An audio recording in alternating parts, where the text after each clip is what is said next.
Акыркы мезгилдерде биздин коомубузда жаш балдарга, энелерге жана аял кишилерге болгон зордук зомбулуктар көбөйгөндүгү байкалып атат. Жакында эле мына өзүңүздөр жакшы билгендей, ушу Бишкекте мурдагы милиция кызматкеринин мыкаачылыгынын негизинде аял киши, эне, 3 баланын энеси атып өлтүрүлдү.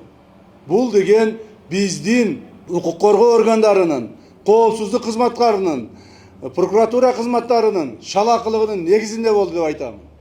Себеби ошол маркум атып өлтүрүлгөн Жибек деген биздин жараныбызга коргоо карточкасы берилген экен. Демек коргоо карточкасы берилгенден кийин ошол жерде жашаган участковыйлар, ошол жерде иштеген биздин органдын кызматкерлери ошол аялдан кабар алыш керек эле, кантип корголуп атканын сураш керек эле, ошол аялдын укугу кордолбой атабы, ошого зомбулук көрсөтүүчү объект эмне менен алектенип атат, кандай жүрүп атат, ушунун бардыгын караш керек эле. Бүгүнкү күндө ушул нерсенин бардыгы каралган эмес. Бул жөн гана колуна коргоо бая карточкасын карматып койгон, ошону менен болду. Ал аял менен эч ким иши болгон эмес. Ушул маселе боюнча азыр бизде тергөө башкы башкармалыгында тергөө иштери башталды.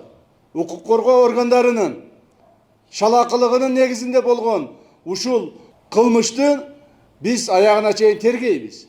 Тергеп, укук коргоо органдарынын дагы жоопкерчилигин карап чыгабыз.